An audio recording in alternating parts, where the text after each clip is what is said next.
stage.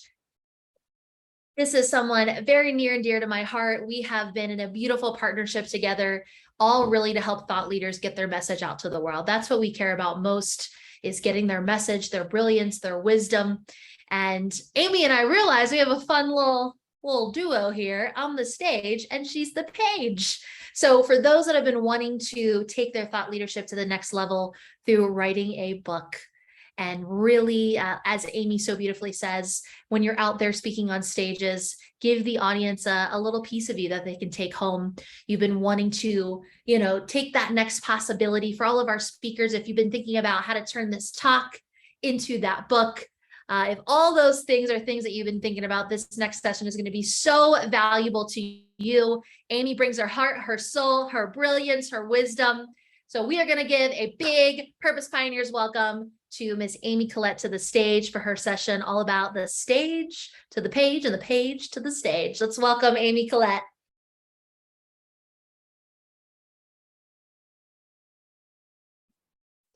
Thank you. Thank you.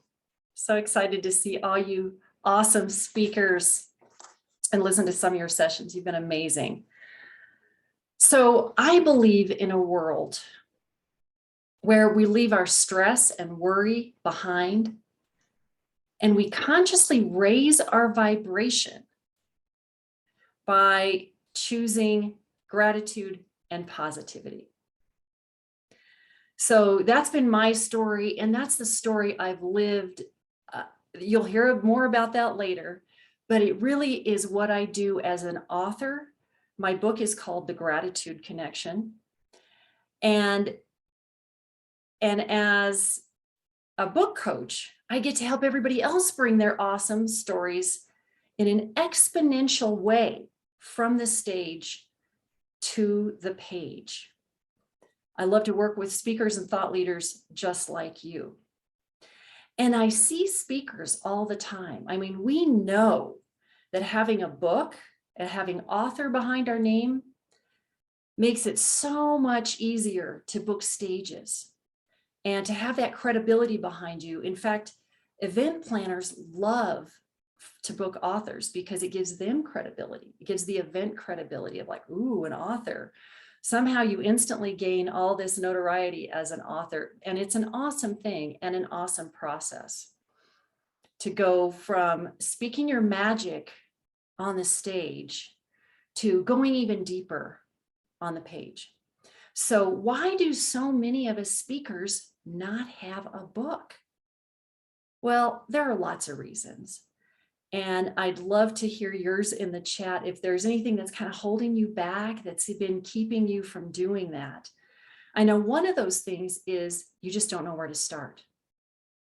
Another one is, hey, I'm a speaker, not a writer. People think, I can't spill all this stuff out of my head onto the page. So I'm going to give you a little bonus tip right up front. And that is, you actually don't have to write.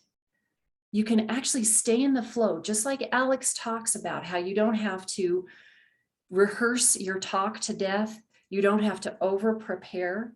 You can go with the flow. And the same thing happens, especially with speakers, because you process verbally and you allow that magic and that gust to flow through you as you're speaking. So we let you do that to create your book. It's called Speaking It Into Existence. So I just wanted to give you that tip right up front. Another one I hear is, how do I translate that magical moment that I have, that connection with people? How do I translate that into flat words on a page? So that's what we're going to talk about today.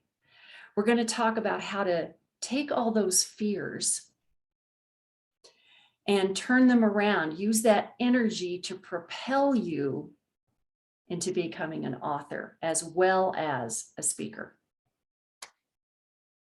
How's that sound? Everybody ready to learn how to do that? Awesome. Thanks, everybody. So I have a worksheet, a workbook for you all. And I think Diana's going to paste that in the chat so you guys can download it. It's a Google Doc. So it has view privileges, so you can copy it to your own drive and do it online, or you can just print it out and write old school, or you can write in your, on your own piece of paper and follow along as we do this. So I'm going to go through these 3 things. I'm sure you're not surprised that there's 3 things that we're going to talk about today. So when you get your workbook, you can look at that. What makes a compelling story? We're going to talk about storytelling, because storytelling is a vital, vital part of your time on stage and as an author on the page. Stories are how we connect, right? It's how we've connected since we first had language. So we can tell each other stories. So I know you all are master storytellers, but this is going to take it a little bit deeper, so that every story you tell, you're going to have a framework. This is similar to what Alex talks about with the Craft a Talk That Sells framework. You need a little structure, so then you can play in there and you can create and you can be creative and have fun with your stories. And this is just the same. We're going to give you a framework so that you can bring all your creative juices to this story and make sure that your readers and your listeners, I call that your soulmate circle, the people who you most want to serve, the people who are hungry for your message, the people who are in the audience going, yes, yes, I want that. That's your soulmate circle. So I'll use that phrase a lot. Those are your soulmate people, the most heart-to-heart connection that you can have. So there's the 3 components of this framework are: begin with the destination. So on any journey that you go on, you plan out where you're going to go. And you have a feeling of what that's going to look like and feel like when you get to the end.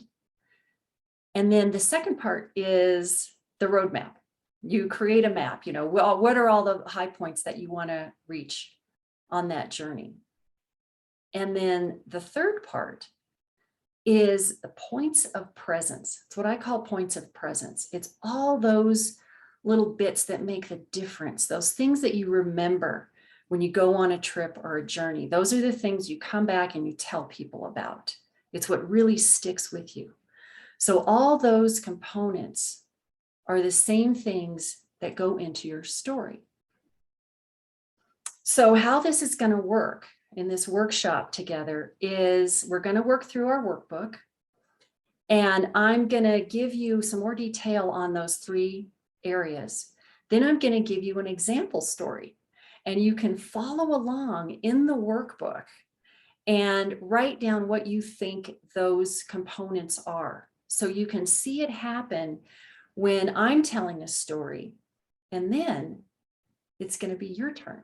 And you're going to take one of your stories and work through this process so that you can see how it actually works and what might be missing. You might not check all the boxes and say, yeah, I do that every time.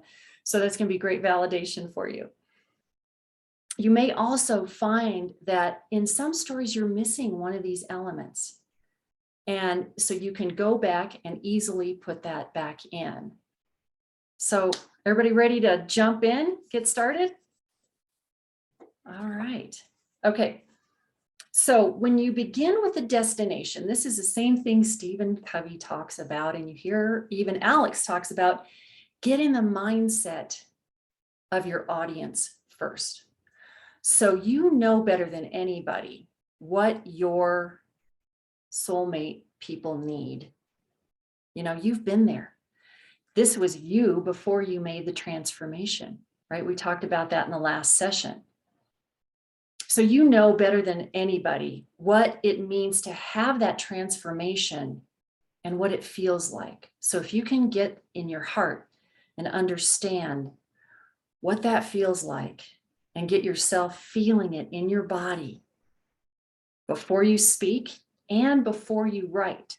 And I take this to an extreme. So I don't do it just when I'm going to sit down to write a chapter in a book, whether it's my book or a collaborative book that I'm writing a chapter in.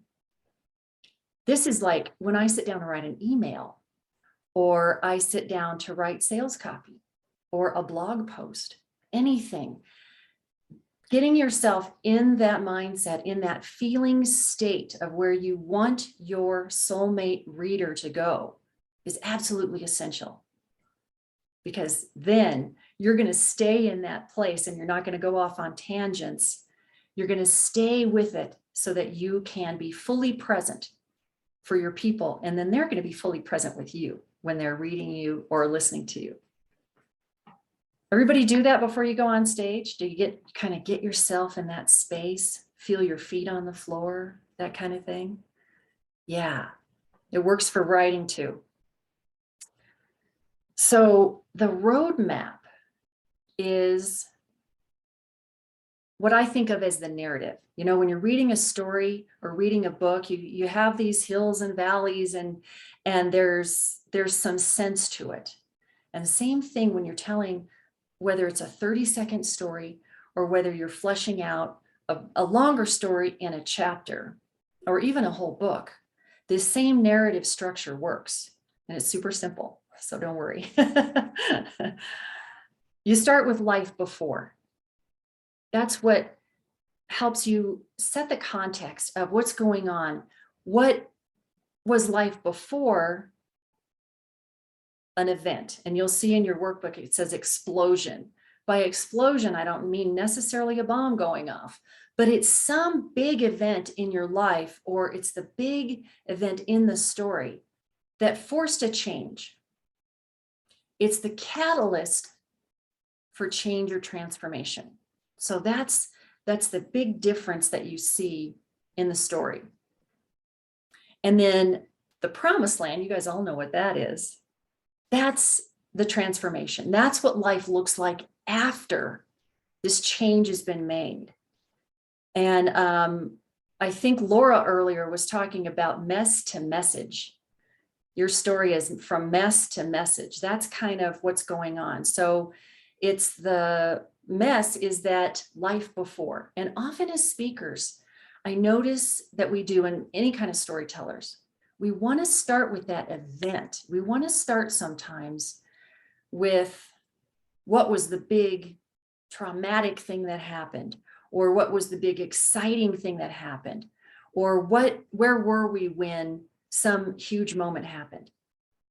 That's really important. But you've got to give your soulmate circle some context of where you're coming from so that they can see the transformation and the big difference at the end. So this will make more sense as I tell the story and you suss out what is the event and then what's the promised land. But that information before is really important to set the stage for the change. And then number 3 is points of presence. I call them points of presence because what's so essential as a storyteller is that you be completely present in telling that story, like you're reliving it. But what happens when you give these points of presence is that you make your soulmate circle part of the story. You make them co-creators in the movie that they're showing in their head. You know, they're getting a sense of what things taste like and sound like and look like, and they're in the story with you. The magic of that, and you guys have all seen it on stage, whether it's virtual or in person, where you have that moment where you're electrified and so is the audience. Everybody's looking at you. Nobody's on their phone or doing something else. They're right there in the moment. That's being fully present. And that is the gift that you give as a storyteller, is you get to have everybody in that room or in that space or on the page mesmerized and in the moment, just like you are. That's where the connection is. So those points of presence are super important. And I want to give you a little background about this. These ideas are all adapted from a book called Stories That Stick. This book has been tremendously helpful for me as a book coach to make sure that I check for all these things in any story that people tell, to make sure, oh, let's draw some more detail out, or let's say some more about the character, whether it's you or somebody else. So these are all important. And Kendra Hall is the author of that book, Stories That Stick. It's another one for the bookshelf, whoever's keeping track. And she has done a bunch of studies to see what people retain from stories and how they retain it. So she found that if all 4 of these points of presence, these elements, are not there, people don't remember your story as well. So when they're all present, then people retain the memory of your story, which means they retain the memory of you and your message and your movement. That's important. That's what we want to do. We want to hit people where they are and with what they need. So all these elements are important. First of all is characters, identifiable characters. So if it's you that you're talking about and you're on stage, people can relate to you because they're physically there with you. But in a written story, you need to give some more background. You need to give some more detail about yourself or other people that you're talking about. So that can be anything from age and gender and culture to where they grew up, all those kinds of things that you might talk about to get to know somebody. These are the same things that you tell in your story, these things that people can relate to. So they can say, oh, I kind of get who that person is. I understand that. I can relate to that. The second one is emotion. And this is really where that connection goes deeper. When you're in the pages of your book, you're building a deeper relationship from the one that you built with them in the audience of the stage. So when they heard you on stage, they fell a little bit in love with you, right? And they want to take some of you home. They want to know more about you. They want to know more. How did that person get from here to there? How did they get from life before to the promised land? That's the magic that you get to give them. So in that emotional connection, you can go even deeper with that in your book, in a longer story. So everywhere along the line, whether it's life before, tell people how you felt. During the event, tell people how you felt. And then in life after, what did that look like for you? What did that feel like? We've all experienced all these emotions. So when you tell me that you felt sad or hurt or angry, I know what that feels like for me. So I can put myself in that story and be there with you. The moment. So this is like a turning point. This is the special moment that people will remember. This is that profound something that happens in your story. So it can be small, it can be big, but it's that moment. If they remember nothing else about your story, they're gonna remember that. It might be a phrase, it might be a person, it might be a look. And as we go through the example, I think you'll pick up on what that means. And then details. Sometimes, especially when we're rushing through a story, we can forget the important details. So the way I remember to give details is the senses, all of our senses. So sight, smell, taste, touch, hearing, whatever's going on. Are there birds chirping in the background? Is it hot sun on your back? Is it, hard sole shoes that are uncomfortable? All those little details give you touch points and help put that person in your story so they can make a better movie in their mind. All right. Any questions coming up?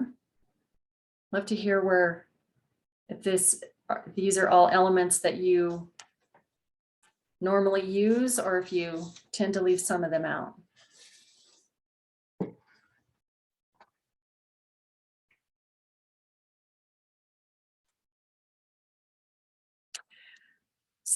Go ahead, Sarah. I think I tend to forget about details. I can get so eager to tell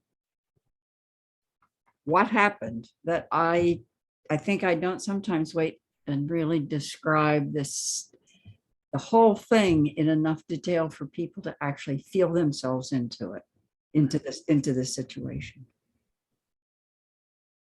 Yeah, that's a common thing. Another one is feelings. It can be, especially when we're talking about something vulnerable, it can be easy to gloss over those feelings. But that's where the juice is. So, anybody else? So last time I told this story, the first time I told this story actually was in Sarah's story circle. And I learned a lot from that. I got feedback about what I needed to do better. Another time when I told this story to another storyteller, he said, "You didn't tell me enough feelings.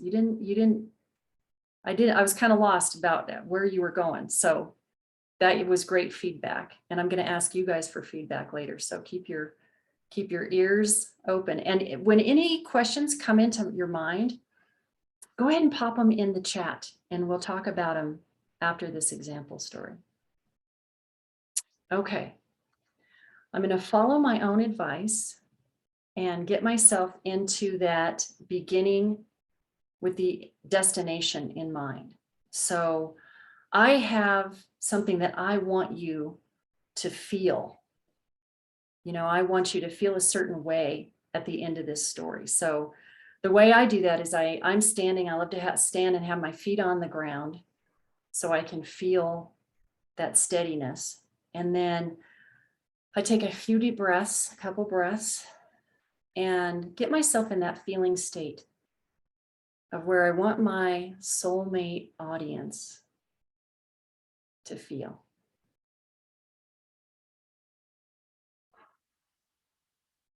Okay, ready for the story? Okay.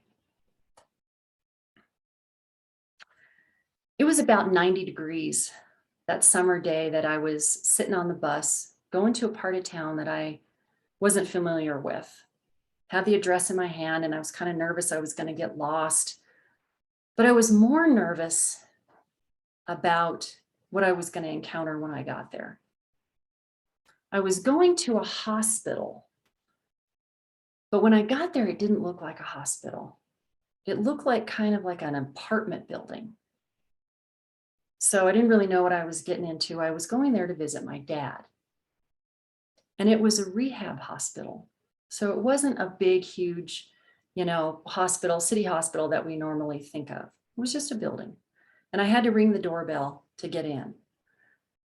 So a nurse came and opened the door for me and let me in. And she led me to this really cold, I'd come from the hot city into this super cold, you know how hospitals are, they're freezing cold. So I was sitting in the waiting room, looking around at this very sterile environment and smelling the antiseptic.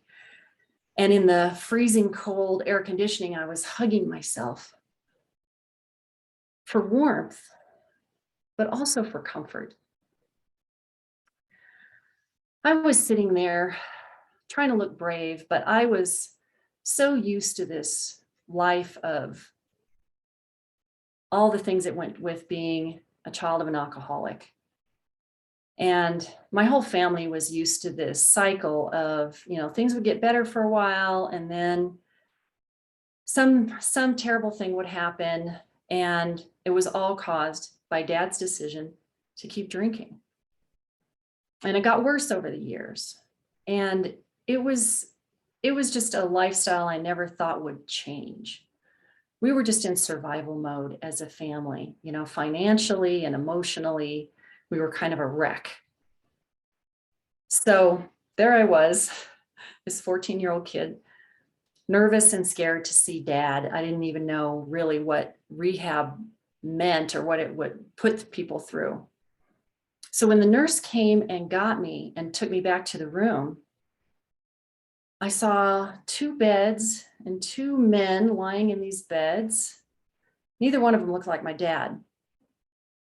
I finally looked over at the older guy. He looked about 20 years older than my dad. He was gaunt, really skinny and gray. But I saw the same blue eyes that look out of my head looking out of his. So I figured that was him. He motioned me over to sit down, and neither one of us said a word. I think we were both really scared and nervous about what was to happen. And he just fixed me with this steely gaze. And he said, "Ames, I'm never going to drink again."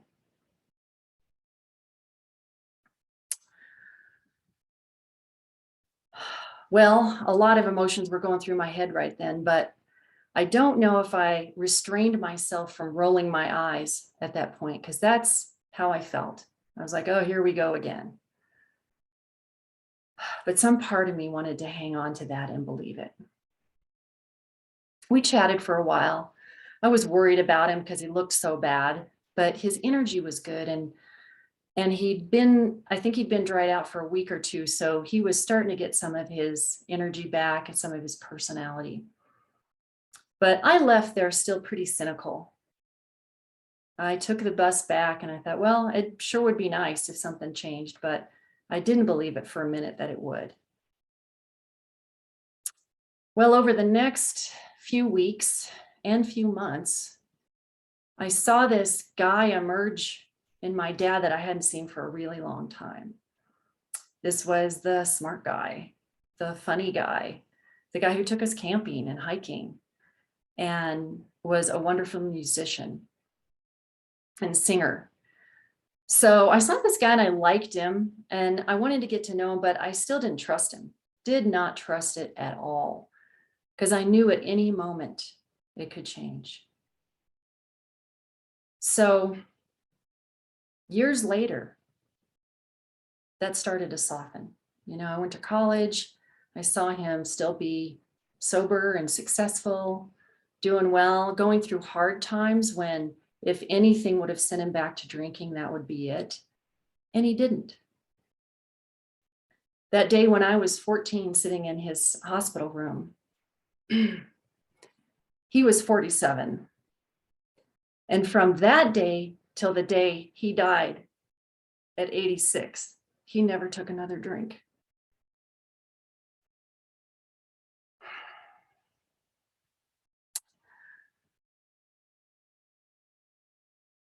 I know now that's a miracle. That doesn't happen very often. It's not a story you hear very much. So that made me into a junkie for transformation. It made me a believer. I saw someone change. I got to witness him change, but I also got to experience me change. That was a pretty cool thing, because being a cynical and skeptical 14-year-old, I mean, maybe all teenagers are that way, but it didn't feel very good. So now I'm a poster child for gratitude and positivity. And that feels a whole lot better. So I've gotten to tell my own transformational stories. And that's what my joy is in life, is helping others like Sarah and many other speakers and authors to tell their transformational stories.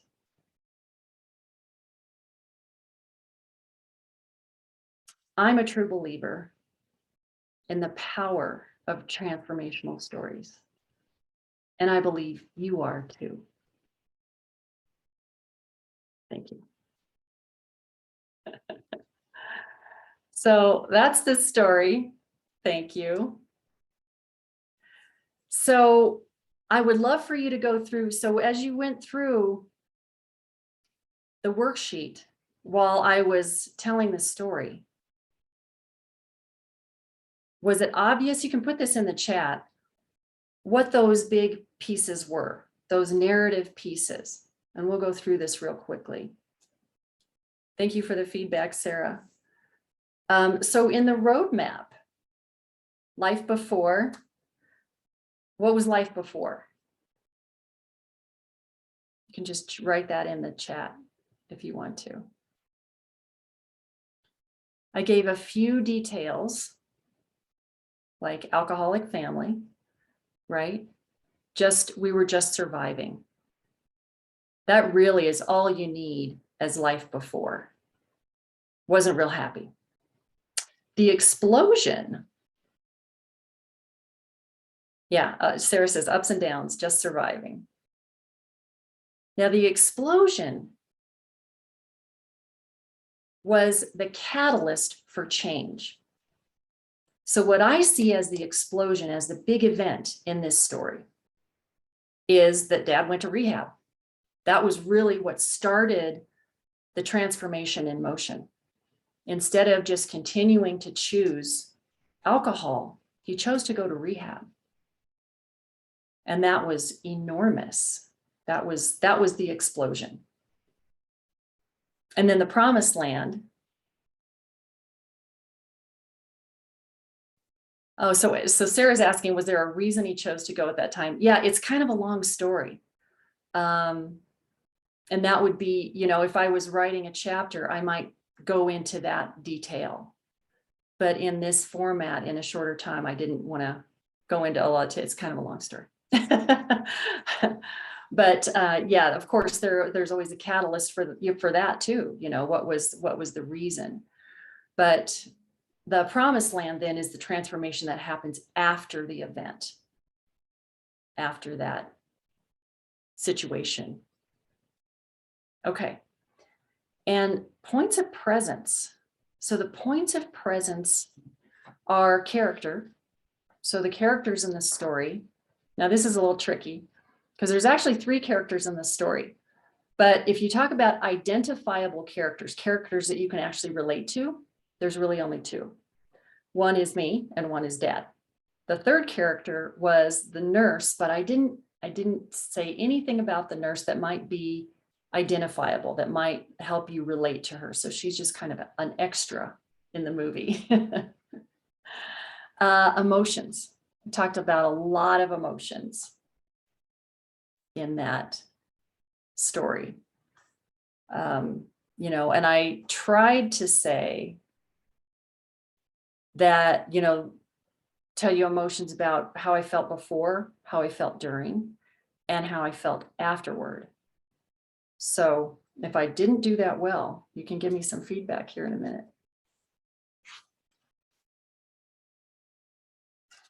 And then the moment. The moment can also be a little tricky. So I'd love to hear from you in the chat. What was the moment? What was the turning point or the moment in this story? I think there's an argument to be made that it's 1 or 2 different things. To me, the moment was when he looked into my eyes and said, "I'm never going to drink again." That was a turning point because he had made that choice.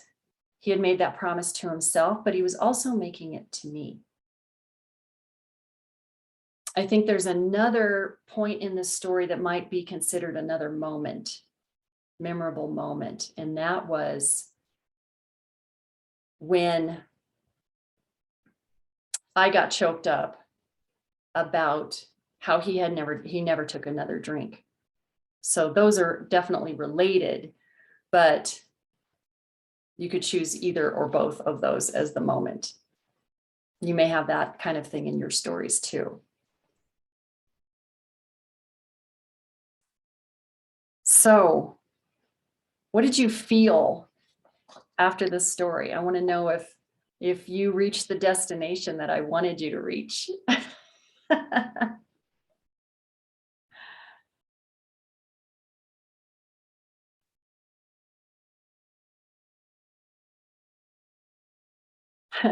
Sarah says, I felt joy and huge relief.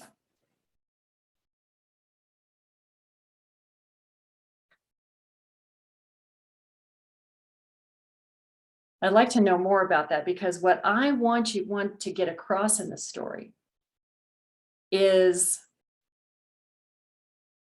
that your transformational stories are worth telling. I want you to be inspired to tell your own stories of transformation and what they mean to you. Kendra Hall calls this kind of a story a purpose story. And this is critical in your branding, whether you're a speaker or an author or both, thought leader of any kind. That your transformational stories are powerful and they're part of your message, they're part of your movement. So that story of how you got from being a normal person to being compelled to get on stage and tell your stories, that's an important story to be telling because it connects you with the people who most want what you have, whatever transformation that has gone on for you. They want that and they want to know how you got there. So this purpose story is a very important thing to tell. So if you have any feedback for me about how I could improve this story, I would love that. And Sarah already started us off with, it would have helped me to know earlier that you were only 14. And I think I did say that early in the story, but I may have, it may have gotten missed with the beginning of that story. So this is important too, is to go back and find out how you can improve the story. We can always tell a story better, whether it's a funny story, whether it's a tragic story, whatever it is, we can always improve with a little detail, a little more feeling, a little bit more character development, something like that. So there's always ways that we can reach people and connect with them better in our stories. So now it's your turn. I want to take a few minutes and have you work through your worksheets in the workbook. It's on page 4. It says your story. And I want you to take about 5 minutes and write down on the worksheet all the things that we just worked through in the example story. So choose a story that you already tell, or maybe even better, choose a story that you're a little afraid to tell. Maybe it's extremely vulnerable, or maybe there's some shame mixed in there of where you're not sure you should tell this story because you feel bad about it, even though it's transformational and you've gotten to the other side of it. So this would be an interesting story to work with and to map out as your roadmap. So I'll be quiet now for about 5 minutes and you can work on that worksheet. If you have any questions, please just pop them in the chat and I will answer without talking to the whole group.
Take about another minute and we'll come back together.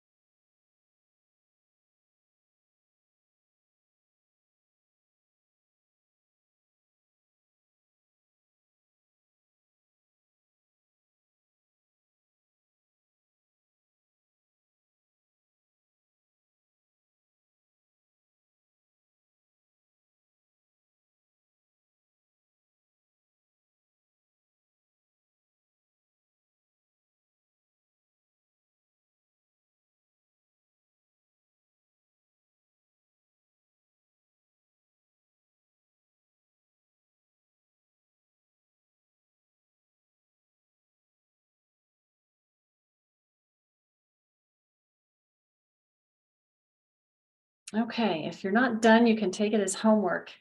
And you can use this over and over again for whatever story you're going to tell. So, how did you do with this worksheet, and where did you stumble or get stuck or not sure what was what? I'd love for you to put your lovely faces on the call so we can have a discussion, but if you'd rather put something in the chat, that's great too. Let me know how it went for you with doing this process with your story. Go ahead, Sarah. I like this. This was fun. I had trouble with the explosion. It seemed to me there were two, Mm, and I don't know if that's okay or if there or what. okay, so can you give me more information? Yeah, it was, I'm working, I'd been at the same company for 20 years. I was really dissatisfied.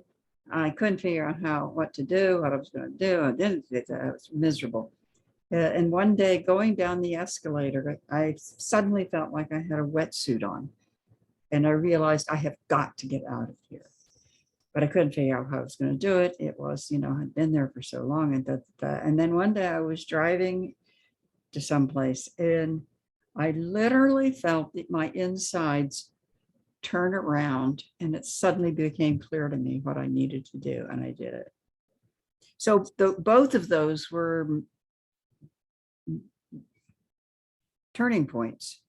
So in the story,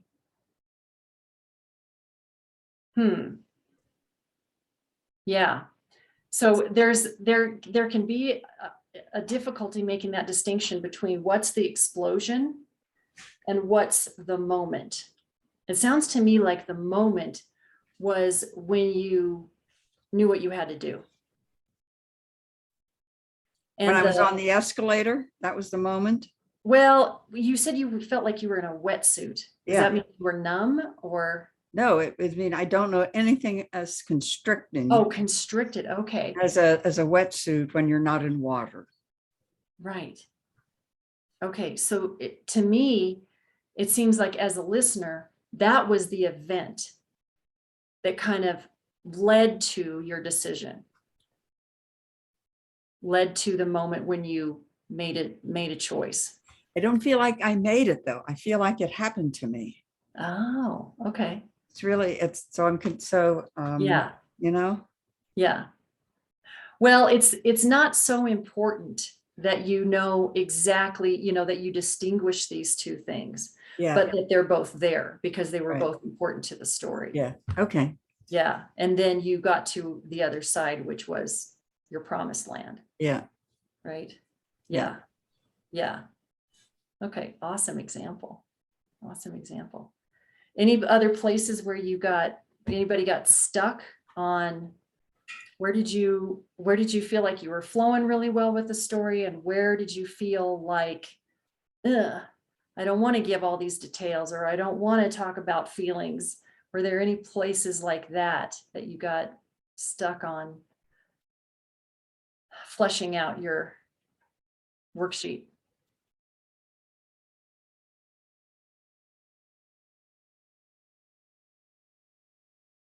All right. So Sarah told part of a story. I want to know who's brave enough. I think we have time to share like a 5-minute story.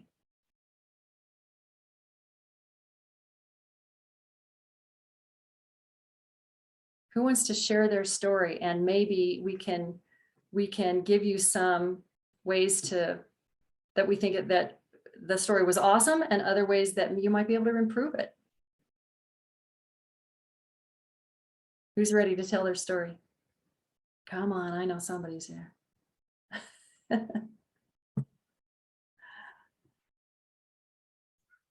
I think David just came back on and I think he looks ready. David, do you have a story you want to share? Okay. You're mute. You can take yourself off mute.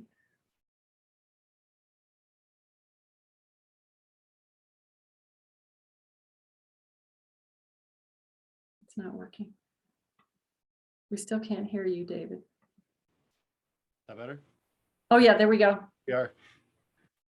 No, I apologize. I was jumping on. I'm second up on this one, so my brain's already in go mode. Oh, okay. All right. Awesome. All right. So Sarah, do you want to go ahead and tell your full story?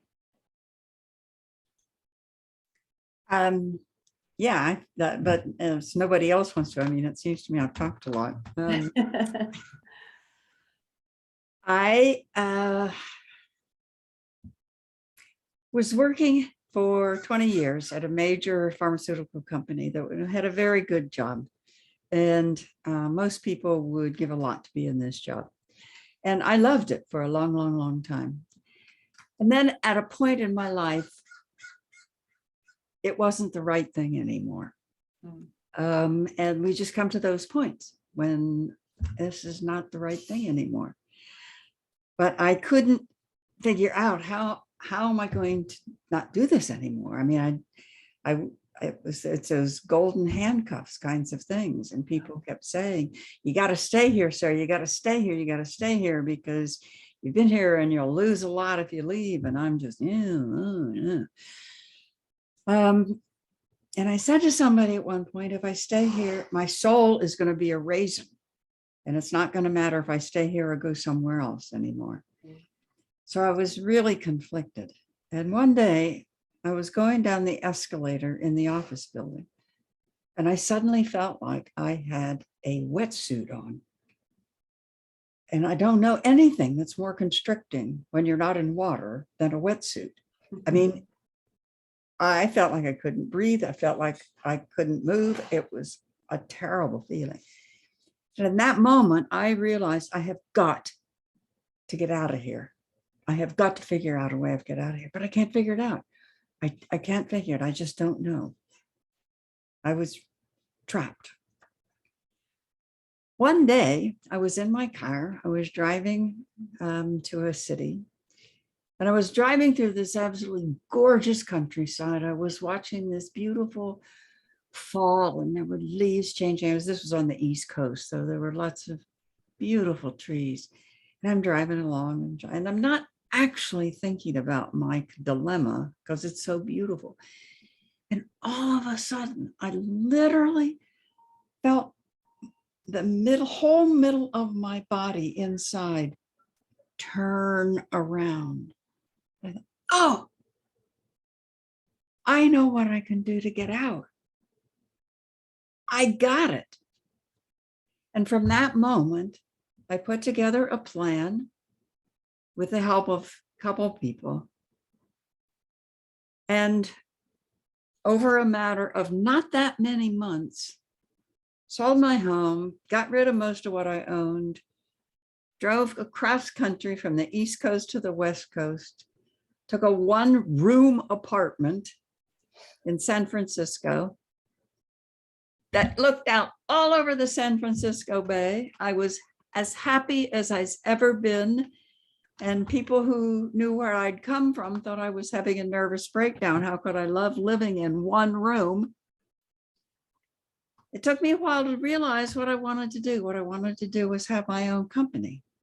I didn't want to work with for anybody anymore.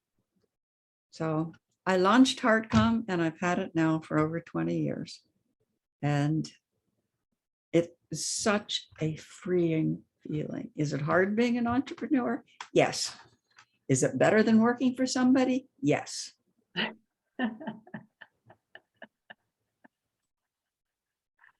That was awesome. Let's give Sarah some love on that story. Thanks for jumping in, Sarah. You're welcome. Yeah, I appreciate that. I know you are a master storyteller, and I think you hit all the high points on that we were talking about. You gave us some details. The character was you. The emotions, you gave us emotions as you were going along. And that moment in the explosion, yeah, those, we already talked about those. And the little details, especially the wetsuit.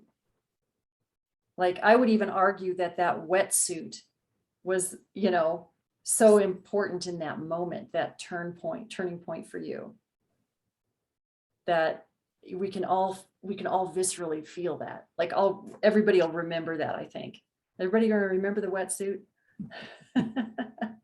Yeah, it was really powerful. So awesome. I job. remember the wetsuit. Yeah, I'm sure you do. Very much so. So my suggestion to everybody who worked through the worksheet and wants to use this framework as your ability to tell a really, really powerful, profound story that people are going to remember is keep telling the story. Your homework is to either write it out if you're interested in writing it, or practice speaking it. I mean, we have a whole group of wonderful people in Circle that we can practice with. So practice these stories that you're going to tell in your talks, or that you're going to write in a blog or in your book. Practice them and find out what's missing. What's that missing piece? What could I do better that would just blow you away with this story? Or what was the question that kept coming up in your mind during the story that never got answered? So that's the way you can just keep refining and improving your storytelling. And before you know it, this will become so ingrained that you just do it naturally, that you include all those pieces, the character, the feelings, the moment, and the details. So congratulations. Now you know how to tell an even better story than you did before. So on that last page of the worksheet, and Diana, if you wouldn't mind posting that again for people who are coming in now, to get a link to actually, I think I can do it. Here we go. Oops, now you got it twice. The link to the workbook. So on the final page is this bonus, and it's another workbook that you can go through to find out even more stories that you might have to tell. And this is a great way to find out, to dig a little deeper for your purpose story, and to find out how to explain your unique perspective. Because yes, other people speak on your topic and other people write books about your topic, but they're not you. You have a unique perspective, and this workbook helps draw those things out. So these are those character details that you can talk about in your book, in your purpose story, in your talks. So that's a freebie gift from me to you. And then come talk to me. I already told you that I'm a junkie for stories. Your transformational stories are exactly what fire me up every day. So I want to help you get over any blocks that you have about telling those stories. And if you struggled with the worksheet about telling all the details of your story, let's talk about that. I can help you work through those. So let's connect. I think you're all fun, wonderful people, and I love to connect with you on Circle, or you can make a time with me to meet one-on-one on Zoom. So I'll leave you with this. And I think all of us can relate to this so much. I am a true believer in the power of transformational stories to help other people make the same kind of transformation in their lives. And I believe you are too. Thank you. Let's give Miss Amy Collette a big round of applause. Oh, switch me there. Beautiful. Sorry, Dan, I messed up the spotlight thing. If we could get me back in the spotlight, that would be amazing as we go into our next session. I would love in the chat to hear what gets you most excited to be a published author. I want to hear every single human being in the chat. If you're not already a published author, I want to hear what gets you most excited at the thought of your message, especially all my speakers, your message being in a book, and people literally get to take you home and you are on their bookshelf for the rest of their life. I would love to hear in the chat, what about that gets you excited? I know for me, just the thought of being on someone's bookshelf in their home, in their place where they celebrate and connect and cry and hug and have these huge life moments. The fact that like a little piece of my message and movement gets to be a part of such that sacred place, that is really powerful. So I'd love to hear in the chat, before we go on to our next session, I would love to hear what about that gets you excited. And if you are wanting to move in that direction, you're wanting to take your thought leadership to that level, right? That next level of possibility, please make sure to reach out to Amy. She has helped many of our purpose pioneers, speakers here take their stage to the page. And I feel so fortunate too that I've gotten to work with a lot of her authors as well and take their page to the stage. You like that little rhyme or rope? We got that on lock. I think we were like hanging out at a coffee shop and we were like, oh, stage page, and it hit us, and it's just been a thing ever since. So I just love to get some of those amazing reflections in the chat. It's so important that we're reflecting, right? We are hearing a lot of stuff, we're feeling a lot of stuff, and it's so important to me that we start putting that inspiration right into inspired action. So please make sure to take advantage of that worksheet, of that free gift that Amy has. And again, if you're just feeling even just that little bit of a pull, get in her calendar. She is such a connector, all about human connection. And she really is here to be all up in your storytelling magic, your brilliance, your wisdom. And she just has a way with helping you work through, all the gunk that comes up when we start writing out our damn story, right? It's just like when we're crafting the talk, all the shit comes up because we're fully exposed, right? We are just displaying our honesty, our vulnerability, and it can be a little hard at first. So she really is she's the best person for the job. So make sure to connect with her. She's all up in Circle, so you can find her there. And of course, all of her links are in the chat. Beautiful. Being an author gives me the opportunity to further my mission of helping more people heal, grow, and thrive. I love that. A book can empower people to take inspired action in a different way. Yes, we're all different types of learners. Some people like to hear, some people like to see, some people like to read. So if we're even getting a little more practical with it, having a book is just another way for people to absorb our wisdom, which is absolutely brilliant. Oliver, I just shipped out a book before getting on camera. It's a surreal feeling for me. Oh my God. I see all the videos of people like opening, they get the knife and they're like opening the Amazon box and they're like, my book is here. I'm like, oh my God, I can't wait for that moment. It's going to be amazing. Beautiful. All right, my humans. Well, we are at our last session of the Thought Leadership Virtual Summit. It's always bittersweet. But I'm so excited to bring it home with our next round of thought leaders that are going to be taking the stage, birthing their movement worth furthering. So let's get some feeling words in the chat. Let's recenter and let's